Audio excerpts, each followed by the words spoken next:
everybody. I am so excited today. I have Jennifer. She is not only the owner of Peak to Profit, but she is on the executive board for NAWBO. You are strategic development chair or something like that?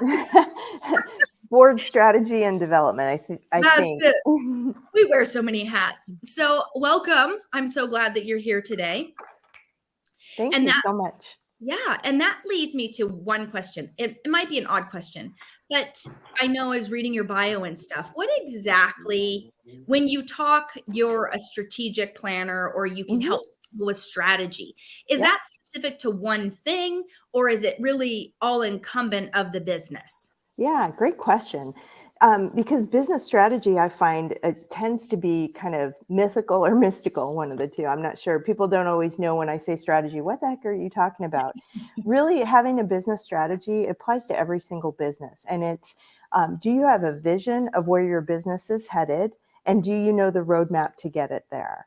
And lots of people aren't intentional about their businesses. I mean, even some smaller, medium-sized corporations you would expect would be a little bit more intentional. But once you're in the groove of serving your clients or providing your product or your service, sometimes we aren't always thinking about where we're headed, or are we doing things the best that we can? And so it's really about just having that intentional vision and roadmap for any business. Okay.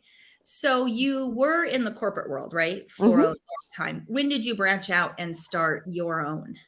I left, it's been about 20 months. So yeah, so I was 30 years in the corporate space, predominantly in nonprofit healthcare and senior living organizations. And so I got to do awesome things like lead strategic planning for those organizations and also help them develop business plans for growth. So for example, I worked for a hospital system and got to plan, expansions and new services. And that was so fun and so exciting and so busy.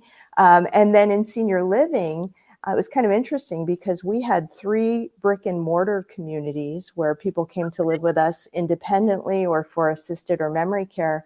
But I was hired specifically to help bring about a whole set of home and community-based services that served the community at large and helped people to remain healthy and independent in their homes. And so I got to both plan services. I've worked in operations on both sides, senior living and healthcare. And so now what I do in my business is I kind of marry those skill sets, I guess. I still serve a lot of corporate clients in the nonprofit, senior living and healthcare, but I also help small business owners, again, just get really intentional about their businesses. And if they're not used to having a strategic plan and goals and metrics, I introduce those concepts, but I can also help them streamline their operations and their processes and look at their financials. So you do that really, well. You came into NAWBO board at the right time. Oh, thank you so much. Thanks. Yeah, it's perfect. I highly recommend her for all of that. And that brings me to an interesting point because you're correct in even at the small business level, the solopreneur, we really should have a strategy, have a vision. I mean, we always have like a dream and a vision, right? A lot of people starting a business, but I don't think a lot of us sit down and actually think about what that needs to look like. Yes. So I think that's amazing. How do you suppose a smaller company can utilize someone like you? Just, it's a one person. Do you just do like a one-day workshop with something like that? Okay. Yeah. I actually do offer workshops throughout the year for small business owners. I do a lot toward the end of the year to get ready for planning for the next year, because that seems to be when everybody's in the mind frame to do it. But I do. I call them VIP days or intensives, usually 3 or 4 hours where we figure out where you're at today, where you want to go, craft that roadmap, get really specific with goals, dates, timelines, measurable objectives, things like that. And then I also do coaching, business coaching, so that once all those things are set and in place, if a business owner needs a little more support in being accountable to Yeah. those Oh things, my God. right? It's hard. It's hard. I believe me, I'm a solopreneur too. So I'm Yeah. doing all these things for myself and trying to stay away from shiny object syndrome. So sometimes a business coach can help kind of, and I actually have two business coaches, and I've always had one or two in this time that I've been doing this. So it just helps keep you accountable and on point. Oh, I agree. Sorry, I had to put my phone on do not disturb. I looked and I was like, oh my God, if it rings, I'm gonna be so sad. Um, I think that's fantastic. I mean, we've definitely utilized you here and I've seen you shine. And I know that it's been super beneficial for us and it's still a work in progress, right? Fixing Mhm. up the board and stuff. What's your favorite, knowing where you came from in the corporate world, being bigger, having somebody to answer to in that regard, or, I guess a bigger corporation, because when you're Mhm. working for a big corporation, like what you came from, probably have more than just one person that calls the shots to make the overall. So Mhm. how is it now? And what is your favorite part of doing what you do now when you decided to branch out on your own?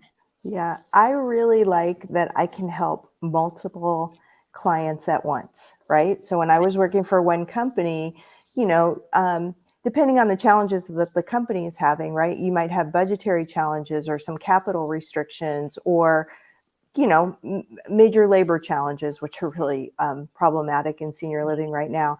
And so you can't always accomplish all the things that you want to, or all the great ideas that you and the executive team or the board has. So now being able to help multiple organizations at once, really, it fulfills me because I feel like I'm able to have an even bigger impact in the world. And Oh, in yeah. in particular, I continue to work with a lot of nonprofits, which, some are really small and just figuring out how to become sustainable, Okay. or they've gone through some challenges as NAWBO did in COVID, and now, kind of reinventing themselves. And so Right. I just find that if I can lend my skill set to these organizations who are doing great work, having a bigger impact, that just really lights me up. Oh, yeah, I could totally see that happening. You can walk away and be like, "Oh, success," because your Mhm. one client was able to achieve something without restrictions. So that I could see that being definitely a bonus. So if we flip off of business and we go Mhm. to personal, what do you Yeah. do for fun? Oh my gosh. Uh, well, I'm waiting for grandchildren, but that's probably years away. So, Hint, hint somebody. yeah, I know. So I'm available for hire, grandma for hire. Grandma Um, Brown. Well, I've got one and one on the way. I know it's yeah, I can't wait. So my kids are older. They're 27 and 25, two boys. They're amazing, intelligent boys. So, family time is still really important. Luckily, my husband and I still have all of our parents around. Oh, And so we love to get together, for different occasions and do things like that. We go to the gym a lot. We hike a lot. We play pickleball.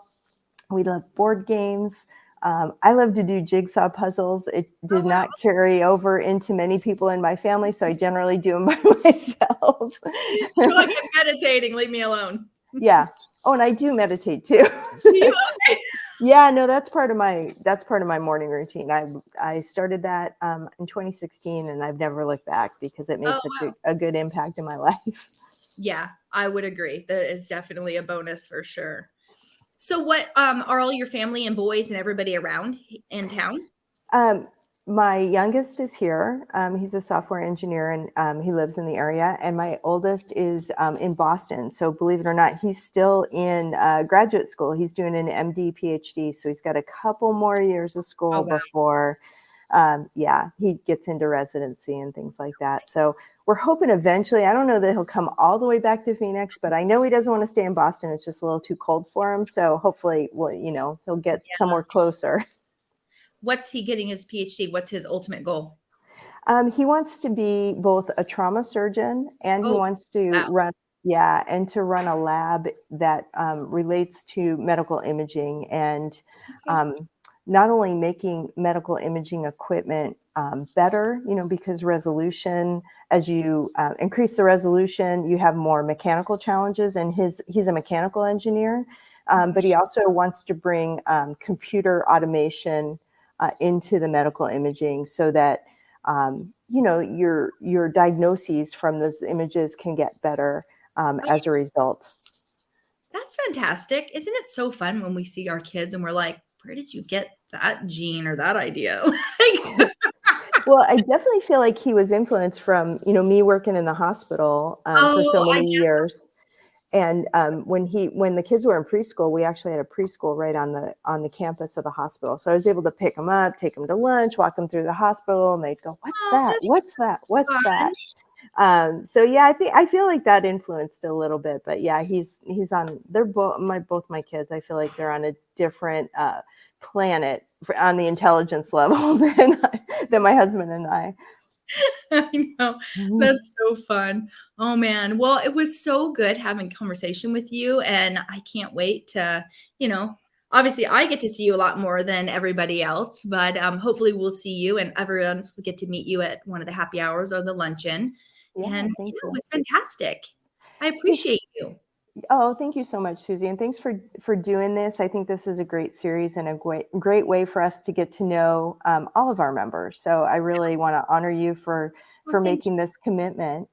And I also just want to mention, because we talked about vision, and I you. actually we don't have the link scrolling by, but I'll mention it. It's on my website. I have a vision narrative workbook, so Oh, where nice. somebody can create that 5-10 year vision for their business, and Okay. all the questions are prompted in this workbook. So it's really just a self-directed, Yeah. really Is fun exercise, that and a it's free download on your site? it is. It's at I'll put it in the link below then for everyone to okay. get. It's peak to profit /vision, and Okay. it'll lead right to that. That's amazing. I'm gonna download that. I mean, I do these little works and I'll do like vision boards and stuff, but I don't think it's the same as when you literally sit down and try to make a full plan. Well, heck, even when we were sitting down trying to do that little strategic plan for NAWBO, and Yeah. just a few questions, you're like, oh, not really sure. Yeah, well, and just real quick, what this workbook does is it helps a business owner or an executive to Mhm. create a vision narrative, which is more than just a vision statement. What it is it's a series of 6 to 10 statements that describe creates a portrait, if you will, when you read the descriptive statements of where you're going to be. And it really helps you. And then if you have any contractors or team members, it helps them also visualize where you're trying to take this business. Then everybody can rally around that and support that Oh, vision. for sure. I actually have a class next Monday, value statements for kids. So I'm Oh, teaching them to create their own little value statement. But that's fantastic because you're right. If you can get everybody in the company to see the vision and see the plan, then it gives them something to kind of work for and they know why they're doing it. And it just yes, makes a better environment because you either keep the ones that are on board or you don't. And it makes a very good culture in the business. So I do love that. And it's I very agree. important that people I do it agree. because, yeah, not a lot do. I mean, and why not do it even if you're a solopreneur? Because that way, when you start getting the people, you're already there.